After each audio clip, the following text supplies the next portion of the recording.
Have you ever felt like you're giving your all in a relationship, only to realize you're just a background character in someone else's story?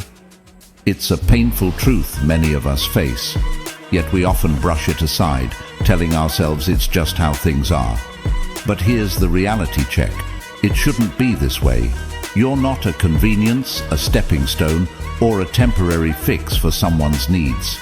Today, we're going to dive deep into the subtle, often overlooked signs that you're being used in a relationship.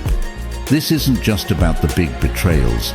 It's about those little moments and patterns that slowly chip away at your self-worth. By the end of this video, you'll not only be able to spot these red flags, but also have the tools to steer your ship back to a place where your value is recognized and cherished.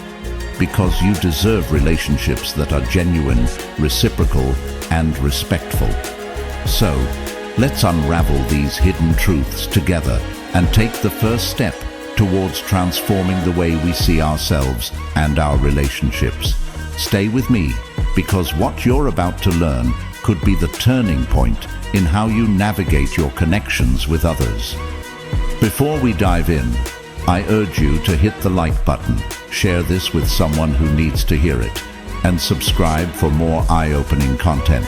And remember, watching the whole video without skipping is key to getting the full picture and making a meaningful change in your relationships.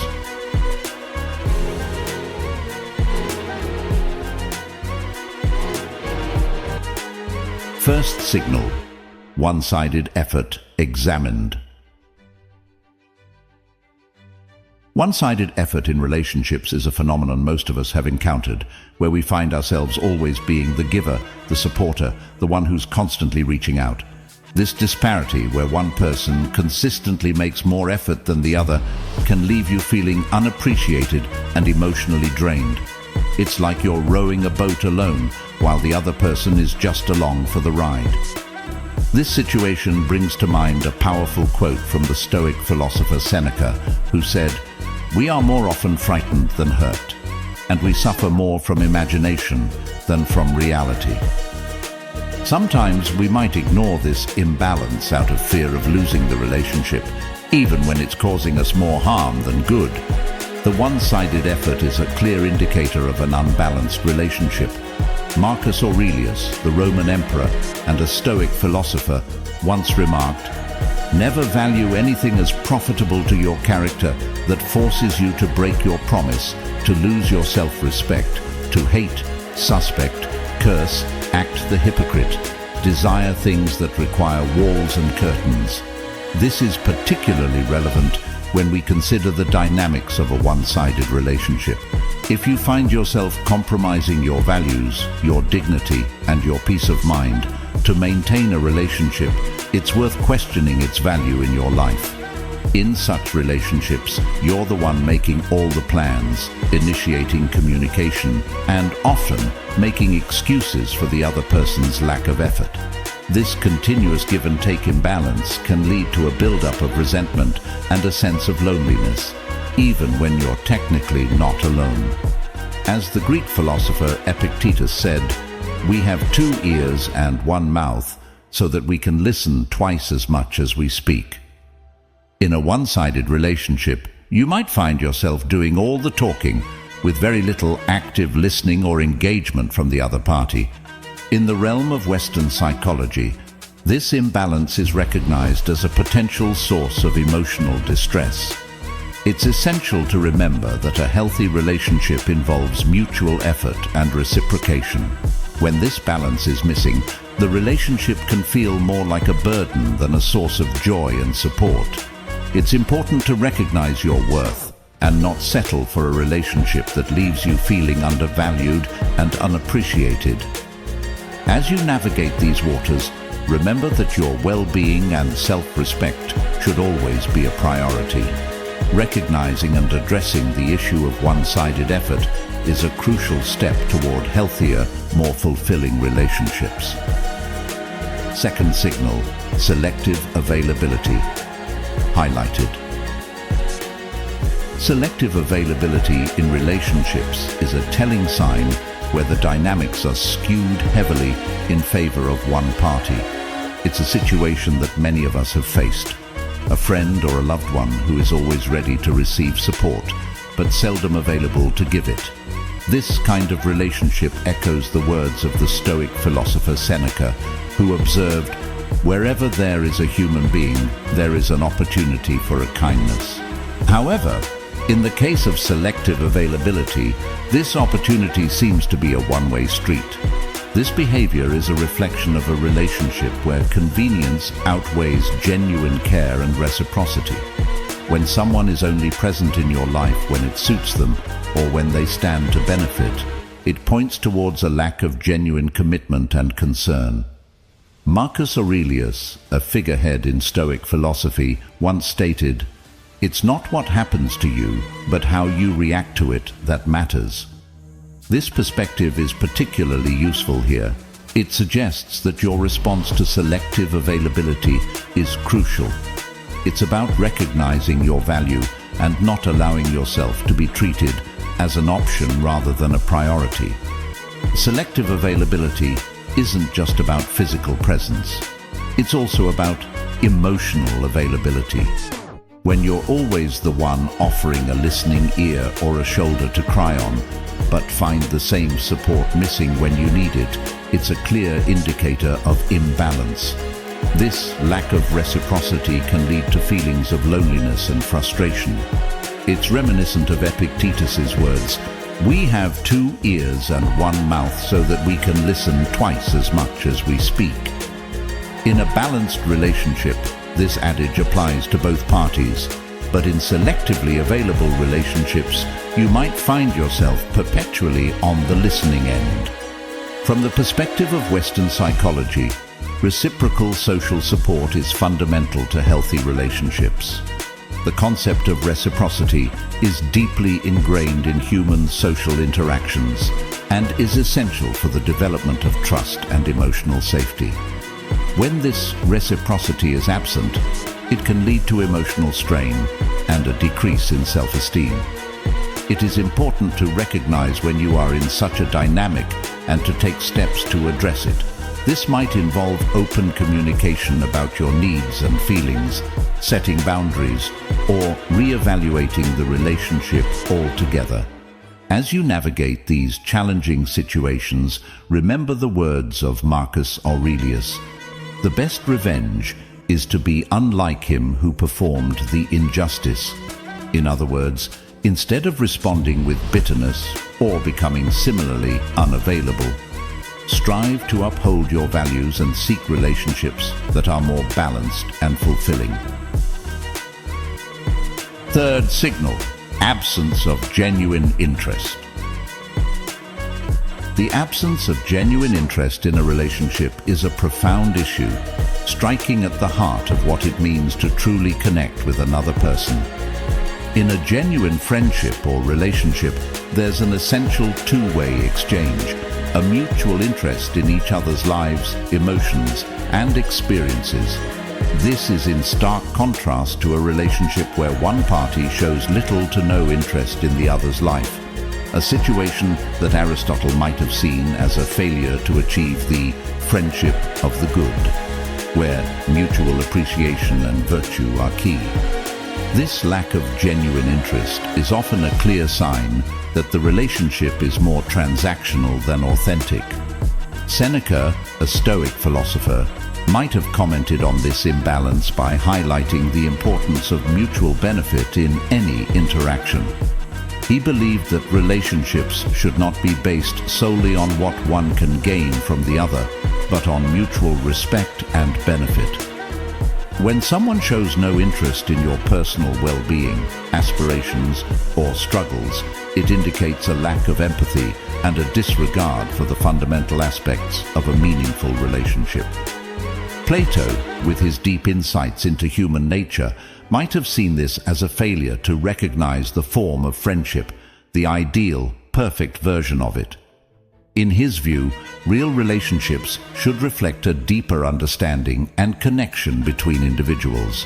When this depth is missing, the relationship becomes a shadow of what it could truly be.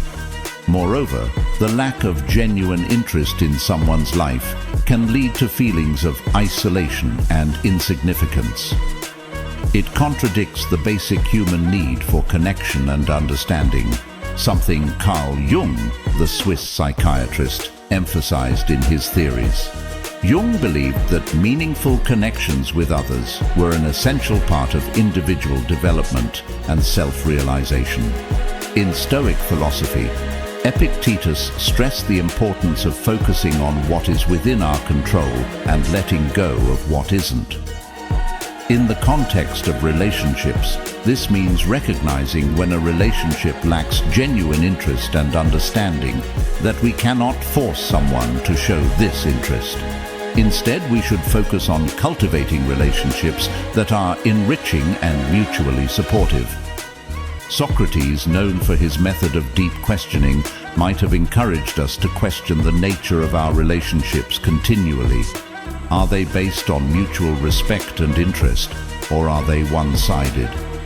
This constant inquiry can help us navigate towards healthier and more balanced relationships. Fourth signal, emotional manipulation unveiled. The fourth signal, emotional manipulation, is a critical concern in any relationship. It occurs when one person uses guilt, emotional pressure, or even subtle coercion to influence the other's actions. This form of manipulation is particularly insidious because it exploits the victim's compassion and empathy, often making them question their own feelings and motivations. Stoic philosophy, particularly the teachings of Epictetus, offers a lens through which to view this behavior. Epictetus taught that external events are beyond our control, but we can control our responses to them.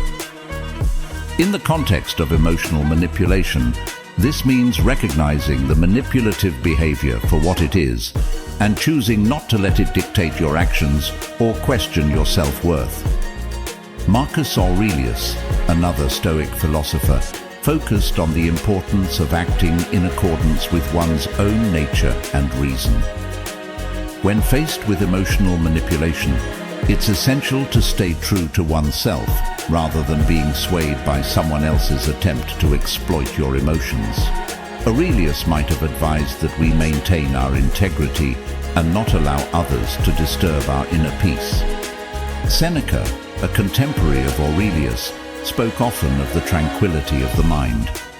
He might have seen emotional manipulation as a direct threat to this tranquility, a force that disrupts our inner harmony and clarity. From his perspective, recognizing and resisting emotional manipulation is key to maintaining our mental and emotional equilibrium. From the perspective of Western psychology, emotional manipulation can have significant negative effects on an individual's mental health. It can lead to anxiety, low self-esteem, and even depression. Carl Jung, a pioneer of psychology, believed in the importance of individuation, the process of understanding and integrating one's own psyche. In a situation of emotional manipulation, this means recognizing the manipulation and reaffirming your own thoughts, feelings, and values. Aristotle's concept of phronesis, or practical wisdom, is also relevant here. It involves not only understanding what constitutes a good or desirable state, but also being able to deliberate about how to achieve it.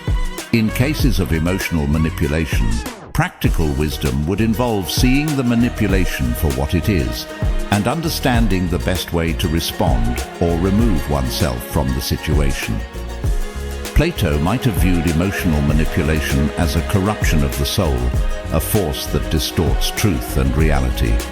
In his dialogues, he often explored the idea of justice and truth, and emotional manipulation would likely have been antithetical to these ideals in his view.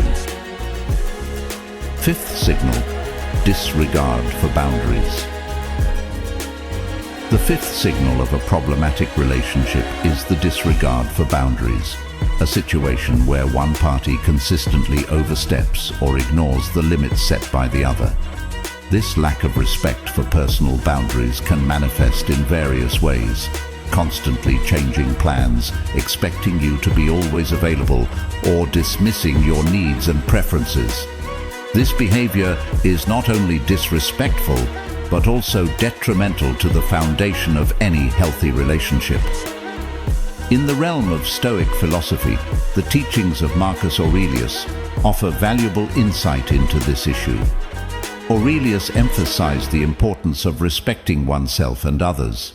He believed in the dignity of each individual and the need to honor that dignity in our interactions.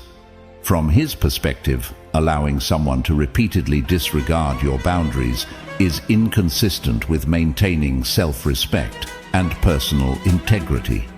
Similarly, Seneca, another Stoic philosopher, spoke about the balance between self-preservation and the duties we owe to others. He would likely view the disrespect of boundaries as a violation of this balance. In a healthy relationship, there should be a mutual respect for each other's time, space, and individuality. When these are continuously disregarded, the relationship becomes one-sided and harmful. Epictetus, known for his teachings on the control of one's own responses and actions, would advise individuals in such situations to remember that their reactions and boundaries are within their control. He would likely encourage a person to assert and maintain their boundaries firmly, reminding them that while we cannot control the actions of others, we can control how we respond and uphold our own limits. From a psychological perspective, Carl Jung's concept of individuation involves understanding and integrating various aspects of oneself. Respecting and asserting one's boundaries is a crucial part of this process. When boundaries are continuously ignored, it can hinder personal growth and lead to feelings of frustration and a loss of identity. Aristotle's notion of the golden mean, the desirable middle ground between two extremes, can also be applied to the concept of boundaries. In any relationship, there should be a balance between flexibility and firmness. A complete disregard for boundaries represents an extreme that disrupts this balance, leading to an unhealthy dynamic. Sixth signal: superficial connection exposed. This is characterized by interactions that lack depth and emotional engagement, where conversations and shared experiences barely scratch the surface of what true connection entails.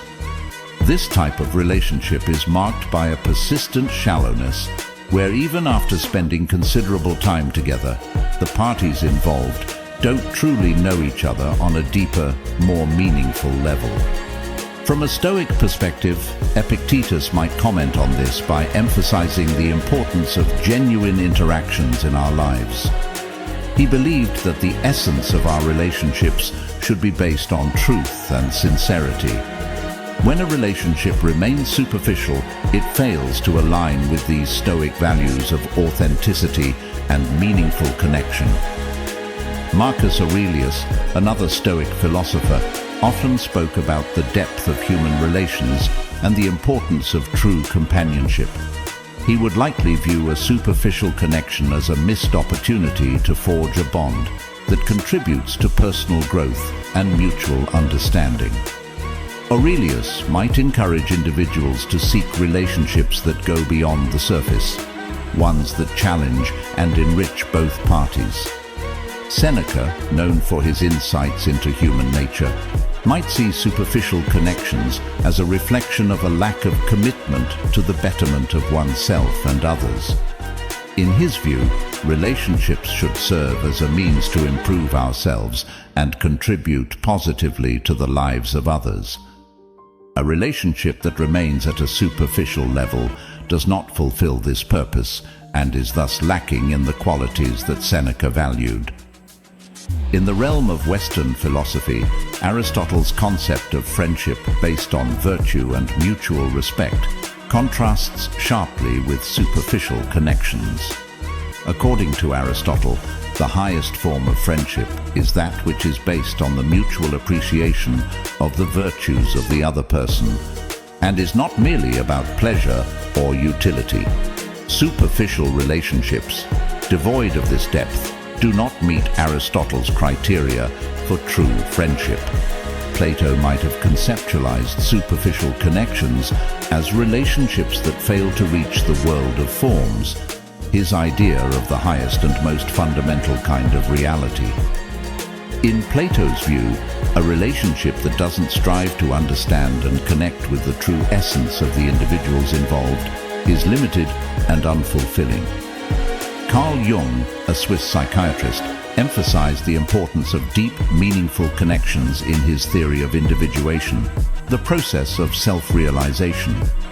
Jung would likely see superficial connections as barriers to achieving this self-realization, as they do not allow for the depth of interaction necessary for individuals to fully understand and integrate different aspects of their personalities. Seventh signal: absence in your tough times. The seventh and a deeply telling signal of a problematic relationship is the noticeable absence during tough times. Genuine friendships and relationships are tested and proven not in moments of convenience, but in times of challenge and adversity. When a person you consider a friend or a partner is conspicuously absent during your periods of struggle or hardship, it speaks volumes about their investment and commitment to the relationship. Stoic philosophy, with its focus on virtue, resilience, and the nature of human relationships, offers valuable insights into this issue. Epictetus, a prominent Stoic philosopher, believed in the importance of enduring hardships with a sense of stoicism and grace. However, he also recognized the value of support and companionship in overcoming life's challenges. In the context of a friend's absence in tough times, Epictetus might remind us that while we cannot control others' actions, we can control our response, including re-evaluating the relationship and seeking support elsewhere. Marcus Aurelius, known for his meditations on life and duty, would likely see the absence of a friend in hard times as a failure in the duty of friendship. For Aurelius, the essence of any relationship was based on mutual support and understanding. The absence when you are most vulnerable contradicts the very principles of mutual respect and empathy that he valued. Seneca, another Stoic thinker, wrote extensively about the trials of life and the role of friends in easing our burdens. He might view a friend's absence in tough times as a lack of true friendship, which he believed should be based on a foundation of mutual support and understanding. For Seneca, enduring hardship is a part of life, but enduring it alone, when you have sought the support of friends, indicates a relationship lacking in genuine care and solidarity. From a Western philosophical perspective, Aristotle's concept of friendship involves mutual goodwill and shared values. In his view, a friend who is absent during your struggles fails to meet these criteria of true friendship. Aristotle believed that such friendships, based on utility or pleasure, are less enduring and lack the depth and commitment of virtuous friendships. Plato might see this absence as indicative of a relationship that lacks the ideal form of friendship, one that is based on a deeper understanding and connection between souls. For Plato, true friends are those who remain present and supportive, especially during life's challenges. Carl Jung, in his exploration of the human psyche, emphasized the importance of deep, meaningful connections in achieving personal growth and self-actualization. The absence of a friend during difficult times can be detrimental to this process, depriving individuals of the emotional support and understanding necessary for overcoming personal struggles. As we come to the end of our journey today, remember this: the value of your relationships is not measured by the ease of time shared, but by the presence and support felt during life's most challenging moments. You deserve connections that are as deep and genuine as your own commitment and empathy. If today's insights resonated with you, don't let the journey stop here. On the screen, you'll find a playlist that dives even deeper into understanding and nurturing healthy relationships. Click on it. Continue this path of self-discovery and embrace the relationships that honor your true worth. Remember, in the grand tapestry of life, every thread of genuine connection we weave adds strength, warmth, and color to our existence.